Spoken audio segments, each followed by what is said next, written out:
Hello and welcome to the Silver-Haired Tsunami Show. My name is Steve Sexton. We have an outstanding show for you, so stick with us. We'll be right back.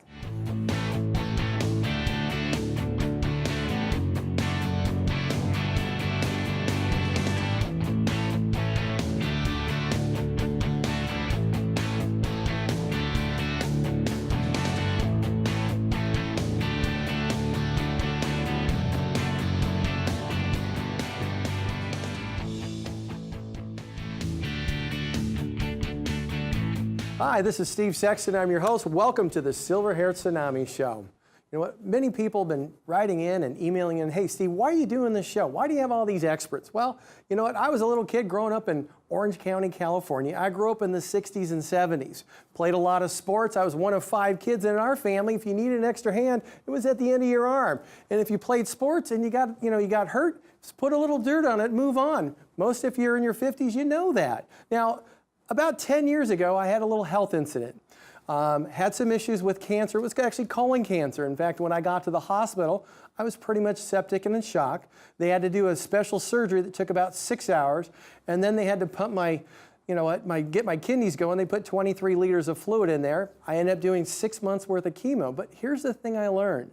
You know what? In today's life events, you realize when you're not prepared when something like that happens. I realized that I didn't have a properly funded trust. I realized many of the things that I should have had in place, I didn't. And as a financial professional, I wasn't providing the advice that I thought I should, because most people, hey, they just tell you how to make money. Now, what I found out is it's important to have a number of experts around you, because a lot of the people that I met with, especially going through chemo, they share their story. They tell you, you know what, I wish I did this, I wish I did that, and you find out they were just working too hard and just didn't know what they didn't know and didn't know what the questions to ask. So my goal was to find the experts, whether it's being trust. In fact, we have 5 or 6 attorneys right now that we could refer people to depending on what type of structure, the assets they have, and so on, that could be a benefit for them. Most importantly, when we're sitting down talking, they can ask questions that can impact their life just by knowing the answer. Same thing when it comes to tax professionals. We have 5 or 6 tax professionals in-house that can help people.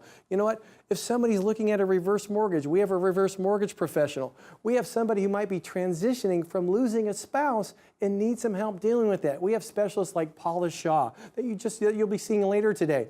And some of the biggest issues that I have clients that are over 50 and they might be single and they want to understand what are the issues when it comes to dating. So when it comes to our show, we're all about finding the experts that help you make prudent, informed decisions, that help you managing the changing tides of retirement with life shifts and world events, things like that. Stick with us. We'll be right back. Hi, welcome back. We have Paula Shaw, one of America's favorite therapists and grief expert. Paula is also the best-selling author of Grief, When Will the Pain Ever End? And the widely popular co-host of Transition Radio on 1170 AM The Answer. Now, many people are, especially over the age of 50, are now dealing with a new issue. Hey, it's dating. You know what? They're getting divorced, they've just lost a spouse, and now they have to navigate this new world of dating at an older age. And you know what? Sometimes people haven't dated in 20, 30 years, and hey, what do they do? And, you know, I just want to say it's funny because it is kind of funny. But Paula, welcome to the show. Thank you, Steve. Always great to be here. I'm so happy for this topic. One, it's a gigantic topic, especially in California, with the divorce rate with people over 50. Over 50%. Right. And you know, you have people losing spouses, the whole shot. In fact, we recently had our travel event. One of the ladies there lost her spouse 2 years ago. And she goes, you know what, I've been taking care of all my life, and now I have to figure out how to go do single travel, because I want to travel, I want to stay cooped up. And she's like, you know what, I've never dated, and she's having this conversation with me. I was like, really? I'm not equipped for this. That's why we have you, Paula. Yeah. What are some of the problems with dating for these type of people? Well, I would say the number one thing that's often a problem, Steve, is these people may not realize it, but they're grievers. They have either lost a spouse through divorce or through death, and that is often what has thrust them into the dating scene. So by definition, that's a person who's hurting. That's a person who isn't their whole self. They really don't have a full, whole, healthy self to be putting out there in the dating scene. But maybe they're so used to being with someone, they rush out there too soon trying to find a replacement for what they lost. And until you have grieved and completed that loss, healed, and then bring your whole self into another relationship, it's pretty much doomed. Oh, well, that's not fun to hear, but, you know, are people looking for a partner, or are they just looking to date? That's a really great question. I think it happens both ways. Let's say you've had a great marriage for a long time and then you lost your spouse. You probably like living with somebody. You like the marriage situation. So you may really be wanting to find somebody else to be married to. But then a lot of people out there, and I think this happens a lot with men, they've already had to divide their wealth once or maybe twice through divorces. They may be looking to date, but not really looking for somebody to get committed to again. And that often leads to problems, because if the woman in the situation wants commitment and something long-term, and the man is just looking for someone to be with and have a good time, you see we're coming from opposite positions. Wow. Now, I want to move on to online dating. What's the upside? What's the downside of all that? Because I've heard a lot of people, you know what, I had a nephew that met on, I forget that dating site, but he, you know, it was Match.com, and he ended up getting married. Oh, yeah. I hear a lot of marriages there. People do. I have not been one of the people that did well in online dating. So I'll try not to skew my answer. But I would say there are pros and cons to online dating. Here's the worst thing. You meet somebody for coffee, and the minute you see them, you realize they had posted a picture that was taken 15 or 20 years ago, and they don't look anything like that anymore. So immediately you feel duped, deceived, disappointed. So that's not a good thing at all. But you're right, there are those success cases. I do think online dating is fabulous in that after 50, you're not really the kind that wants to go to a club all the time to try to meet somebody. And it's always a dilemma. Where are you going to meet the kind of people that you might actually want to have a long-term relationship with? I think meetup groups are a fabulous place, actually, because let's say you're a hiker, or you like to bike, or you are into scuba diving or something. If you're going to meetup groups that do that, you're very likely to find somebody that's into the same thing you are without having to do the bar scene, which I know a lot of women my age are really uncomfortable with. Yeah, mutual interest groups. I never thought of that. Of course, I'm lucky to be married. But one thing I want to say, one more thing about online. One of the problems with online is some people just consider it a means of hooking up, just finding people to date, and they're maybe coming more from the physical, I'm just looking for somebody to date and have sex with, rather than long-term relationship. People need to get that straight in the beginning. You know, why are they in this? Because if one's coming from one place and another place, again, we have a problem. So it can be great. That's really good to know, because you don't want to get led down the wrong path. Exactly, well put. Now, what are the most commonly felt emotions that people experience when they're dating? I look at dating like a job interview. Yeah. Good fit, bad fit, wrong fit. You know, that's the way I looked at it when I was 16. Well, I think that's a great point, Steve. A lot of it is nervousness is right up in the front. And one of the issues, another issue with people in this age range is either they feel too good for what's available out there or not good enough. And so if you're not feeling confident, if you're not feeling calm, then the dating can become an ordeal. You know, it can become really difficult. And the other mistake I think people can make in that sort of situation is not being their genuine self. They think they should be a certain way, so they create that facade, and kind of like a person you mentioned earlier, sooner or later that facade's going to crack. Oh, yeah. You're going to see who's really there. And why go through all that? Just be yourself from day one. You'll be much calmer. It'll be much more fun, and the chances of the relationship going somewhere are much better. Now, what do you think about the old adage, putting your best foot forward? Well, I do like that. I think it's nice for people to dress nicely, you know, especially if it's the first date or the first meeting. Put some consideration into how you look. You know, put your best foot forward, but not your false foot. You know, you want to be your real self, but let's be the nicest version of your real self.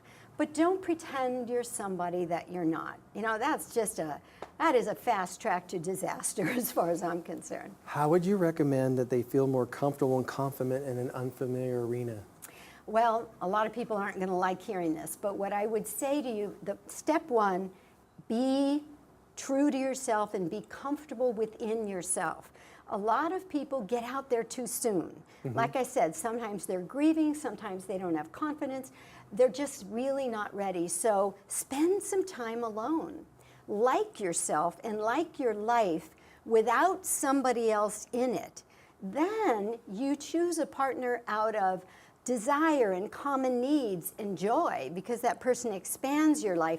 You're not desperately trying to find someone because you feel like you're nothing without somebody else.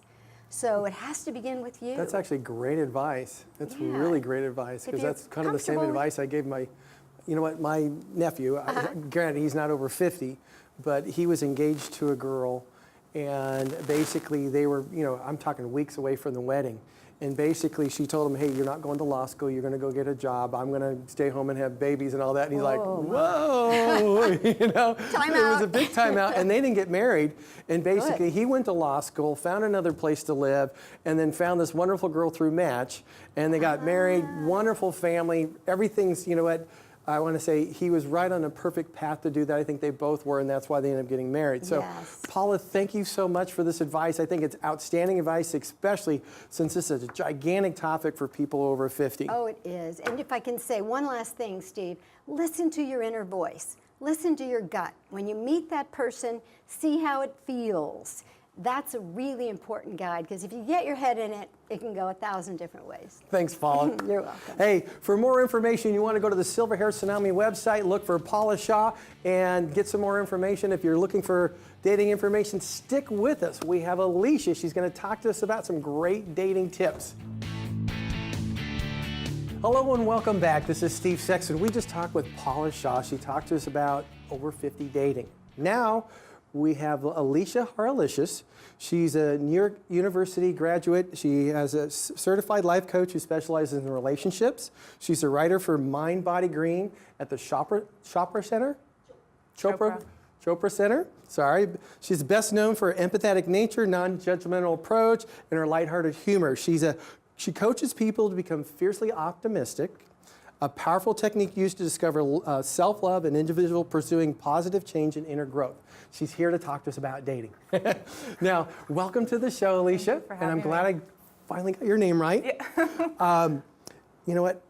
Biggest question is, how can we make sure we're ready for relationships? Well, relationships are an extended part of the self.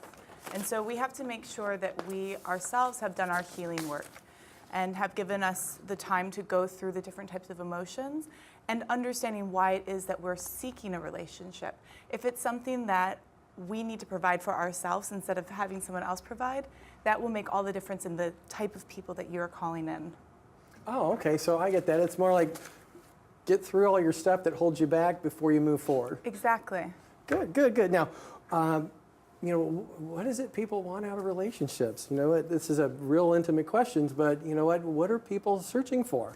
Well, that's why it's good to do your healing work, is because a lot of times people are looking for something to be provided for them that they need to provide for themselves. So they're looking for someone to help them feel secure in another aspect of their life, when really this is part of their challenge and one of their fears in their life that they have to conquer and develop in order to be the best person they can be in order to call in a partner that matches that.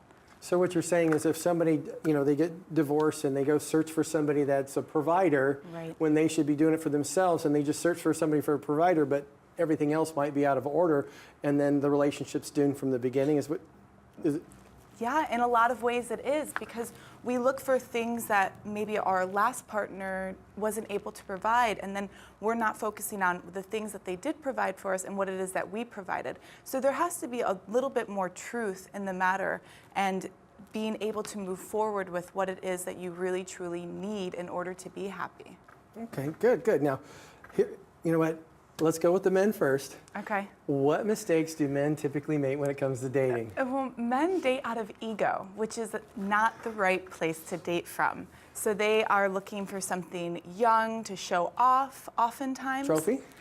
Lots of trophies out there. And, you know, it's one of those mistakes that I see with my clients all the time. And yes, in the beginning, it's fun, and there is so much energy and, you know, places that they can explore that they haven't been before. But down the line, when it really does become about the relationship and the partnership, the little things like the type of music that makes you want to dance, or the places or the things that you do on a daily basis are so different between ages that when you date outside of that age bracket, it can really negatively affect you later on. Oh, I see. So also there's a big maturity difference in dealing with issues within the relationship as well? Well, it's not necessarily maturity. Yes, that can absolutely be a factor, but really, at the end of the day, if you want to go out on a Saturday night and you want to go listen to music from, you know, the 1950s, you know, your 30 or 40 something partner may not be into that. And so there's little things that only the person that has experienced and lived through can connect with another person of that same era. Okay. Now, what are the types of mistakes that women make? Well, women are naturally more on the healing side of relationships. And so they feel that they have to provide emotionally for the man. And so what they end up doing is putting their own life aside, whether it's with their girlfriends or with themselves, and constantly just giving to the man.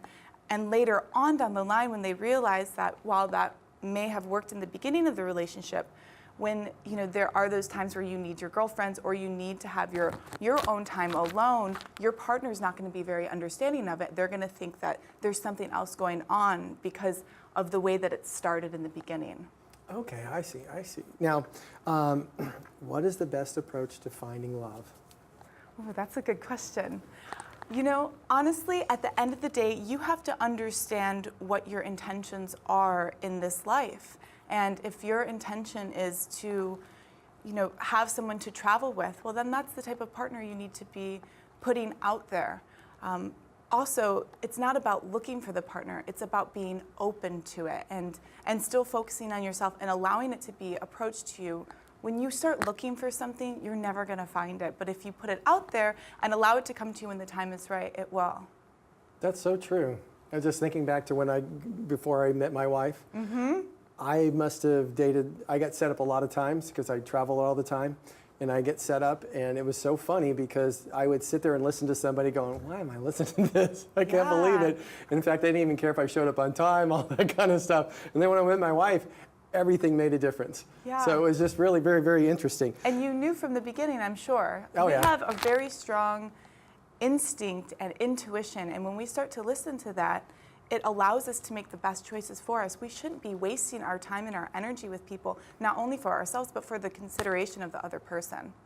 I agree with that. That's a little tougher to do sometimes from a social standpoint. Absolutely. But yeah, I remember us having one event where there was like hundreds of people around, and it was just me talking to her, and that was it, and I couldn't hear anything else. So I thought it was very cool. I knew that was the one. She was the one at that time. Yep, she was the only one you could see. So I got to ask this question. Okay. You see people getting back into the dating world, and they're dressing in stuff that was 20 or 30 years ago. So do you have any tips for stuff like that? I mean, just things Well, we don't want to hate on people for, you know, what it is that they love. So dress the way that you feel is appropriate. The one rule that I definitely have for women is to be modest.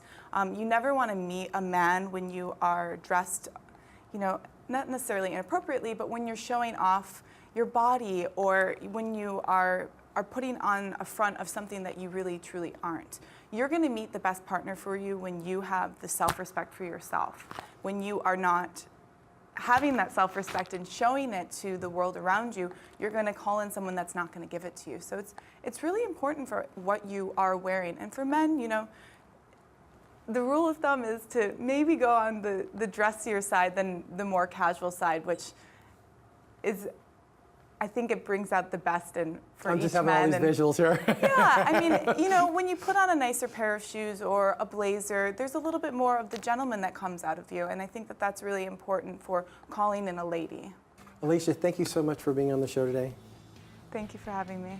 Now, for more information, you want to go to the Silver-Haired Tsunami website. Once again, we want to thank Alicia, Harlish, and Frank for being on the show. And if you would like to go to her website, it's called fiercelyoptimistic.com. So you want to stick with us. We'll be right back with some more wonderful information. Hey, welcome back. This is Steve Sexton. Back in 2008, we had that mortgage meltdown. We had the real estate meltdown. We got people lost 30, 40% off the value of their home. It was horrendous. People have been trying to refinance. And you know what? We've got some good news. We have Jonathan Gerotes, Vice President at Synergy One Lending. Jonathan, welcome to the show. He's here for our Money Mortgage segment. Money mortgage segment, I like it. Yes.